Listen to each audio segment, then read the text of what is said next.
안녕하세요. 매일 아침 말씀 묵상에 오신 여러분을 진심으로 환영합니다. 3월 4일 목요일, 우리를 변화시키는 속건 제물. 그가 찔림은 우리의 허물 때문이요 그가 상함은 우리의 죄악 때문이라. 그가 징계를 받음으로 우리는 평화를 누리고 그가 채찍에 맞음으로 우리는 나음을 받았도다. 이사야 53장 5절 말씀. 오늘의 말씀, 여호와께서 그에게 상함을 받게 하시기를 원하사 질고를 당하게 하셨은즉 그의 영혼을 속건 제물로 드리기에 이르면 그가 씨를 보게 되며 그의 날은 길 것이요 또 그의 손으로 여호와께서 기뻐하시는 뜻을 성취하리로다. 그가 자기 영혼에 수고한 것을 보고 만족하게 여길 것이라. 나의 어려운 종이 자기 지식으로 많은 사람을 어렵게 하며 또 그들의 죄악을 친히 담당하리로다. 그러므로 내가 그에게 존귀한 자와 함께 몫을 받게 하며 강한 자와 함께 탈취한 것을 나누게 하리니 이는 그가 자기 영혼을 버려 사망에 이르게 하며 범죄자 중 하나로 헤아림을 받았음이니라. 그러나 그가 많은 사람의 죄를 담당하며 범죄자를 위하여 기도하였느니라. 생각할 문제, 그 종의 생명이 속건 제물이라는 말씀은 무슨 의미인가? 각 성경절들은 이사야 53장과 기본적으로 어떤 동일한 기비를 드러내는가? 오늘 나에게 주시는 교훈은 무엇인가? 그 종의 생명이 속건 제물이라는 말씀의 의미는 무엇일까요? 이사야 53장 10절에 여호와께서 그에게 상함을 받게 하시기를 원하사 질고를 당하게 하셨은즉 그의 영혼을 속건 제물로 드리기에 이르겠다고 하셨습니다. 여기 언급된 히브리어 속건 제물을 가리키는데 이로써 다른 사람에 대한 고의적인 허물이 속죄되었다. 이사야는 이러한 허물들을 열거하였습니다. 이사야서 1장부터 3장 또 10장 58장에 기록되어져 있습니다. 또한 죄인은 하나님께 제물을 다 바쳐서 용서를 받기 전에 반드시 피해를 입은 상대에게 얼마를 다하여 돌려줘야 했습니다. 하지만 고의가 아닌 부주의로 하나님께 속한 성물에 대하여 범과하였을 때는 그 범과를 하나님께 갚았습니다. 이제서야 우리는 이사야 40장 2절의 말씀을 이해할 수 있게 되었습니다. 그 말씀은 너희는 예루살렘의 마음에 닿도록 말하며 그것에 외치라. 그 노역의 때가 끝났고 그 죄악이 사함을 받았느니라. 그의 모든 죄로 말미암아 여호와의 손에서 벌을 배나 받았느니라 할지니라. 바로 우리의 모든 죄악이 사해진 이유는 그 모든 죄로 말미암아 여호와의 손에서 벌을 우리 주님께서 충분히 대신 받아주셨기 때문입니다. 그때 하나님은 포로로 끌려간 그분의 백성에게 그들이 지은 모든 죄에 대한 보상을 충분히 지불했다고 말씀하시며 그들을 위로하셨습니다. 그러나 배상 후에는 반드시 희생을 바쳐야 했습니다. 이사야 53장에서는 하나님의 종이 각기 제 길로 간 백성을 위해서 어린 양처럼 도주장으로 끌려가는 모습을 기록해 주고 있습니다. 그 종의 생명이 속건 제물로 바쳐졌었는데 이 속건 제물은 사실 말이 안 되는 속건 제물입니다. 왜 그런가 하면 속건 제물은 범죄한 죄인이 죽기 싫어서 자기 대신 다른 짐승을 대신 죽게 하는 것입니다. 달리 말하면 자신의 생명은 가치 있고 가치 있는 것을 잃어버릴 수가 없습니다. 그래서 가치 없는 것 죽어도 괜찮은 한 짐승을 선택하여 자기 대신하여 주님께 드리는 것입니다. 그런데 오늘 우리를 위하여 대신 속끓인 제물이 되어신 예수님의 희생은 도대체 무엇입니까? 우리는 가치 없는 것을 하나님께 드리는데 주님은 가치 없는 우리를 위하여 영원한 절대 가치이신 예수 그리스도의 생명을 하나님께 드리시는 것입니다. 가치 없는 것을 위하여 이 우주에서 최고로 가치 있는 것이 드려지셨습니다. 그것도 그냥 드리는 것이 아니라 찢김과 모욕, 멸시와 천대, 고난과 감당이 어려운 아픔과 저주, 도무지 말이 안 되는 이야기가 우리를 위하여 베푸신 하나님의 사랑의 이야기인 것입니다.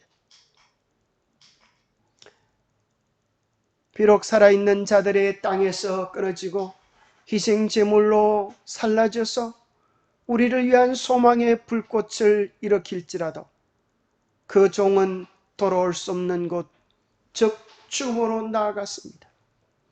그러나 결국은 무덤을 열고 부활하시고 성천하셔서 높임을 받고 그 십자가의 은혜로 인하여 썩어진 하늘의 미랄로 인하여 수많은 씨앗들이 싹이 돋고 생명을 얻게 된 것입니다.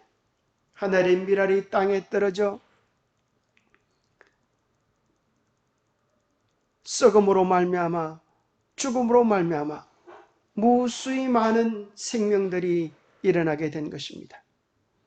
재림교회 주석에 보면 그 씨라고 하는 부분에 대해 이렇게 설명해 줍니다.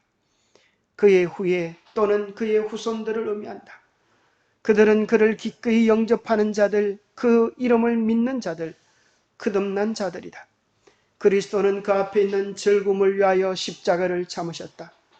그리스도가 그의 씨를 본다라는 표현은 분명히 죽음에서 부활할 것을 암시하는 것이다.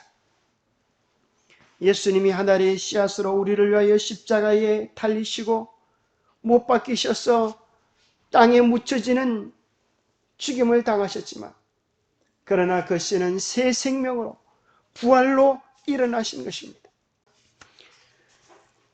작은 씨앗이 죽어서 수많은 열매를 맺었습니다.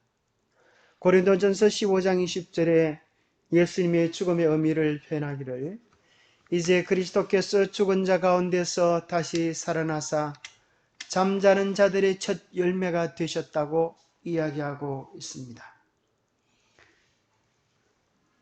예수 그리스도의 일어나심은, 예수 그리스도의 부활하심은 그 이후에 피어날 수많은 꽃들, 곧 우리의 부활에 대한 보적인 것입니다.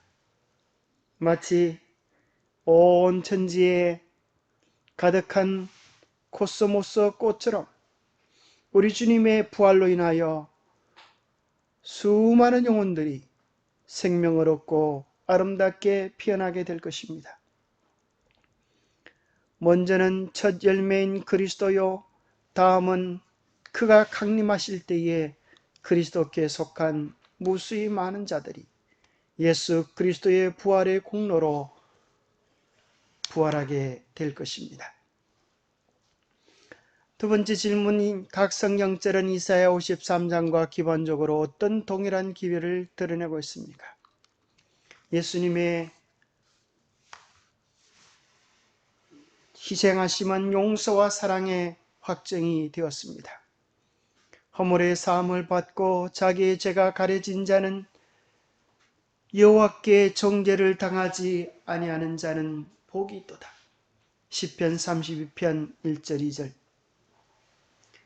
우리가 아직 죄인 되었을 때에 그리스도께서 우리를 위하여 죽으심으로 하나님께서 우리에 대한 자기의 사랑을 확정하셨습니다.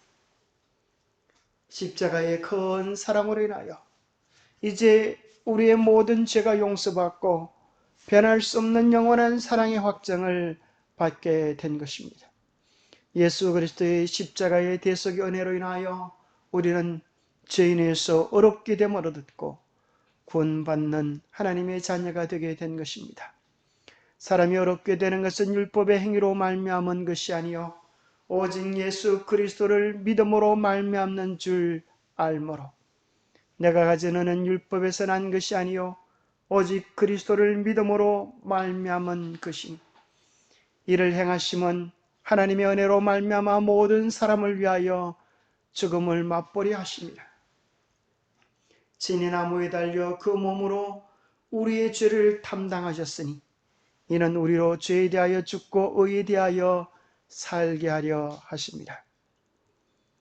예수 그리스도의 십자가를 통하여 우리는 부유하게 되어졌습니다.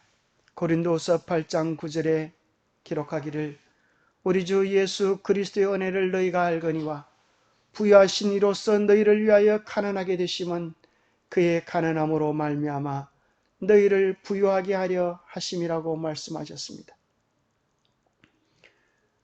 하나님이 그들로 하여금 이 비밀의 영광이 이방인 가운데 얼마나 풍성한지를 알게 하려 하심이라. 이 비밀은 너희 안에 계신 그리스도니 곧 영광의 소망이니라. 예수 그리스도의 십자가로 인하여 영적 부도가 났던 우리가 부유한 자가 되어지고 하나님께서 우리에게 베푸신 그 풍성한 은혜 속에 우리가 머물게 된 것입니다. 이 비밀은 너희 안에 계신 그리스도니 곧 영광의 소망이라고 말씀하십니다. 영감의 교훈, 이사야가 정언한 메시아, 수세기를 통해 내려온 구주의 속죄의 광경을 바라보면서 이사야 선지자는 하나님의 어린 양이 자기 영혼을 버려 사망에 이르게 하는 범죄자 중 하나로 헤아림을 입었습니다. 그러나 실상은 그가 많은 사람의 죄를 지며 범죄자를 위하여 기도하였느니라고 증언하고 있습니다. 오늘 우리에게 주시는 교훈은 무엇입니까?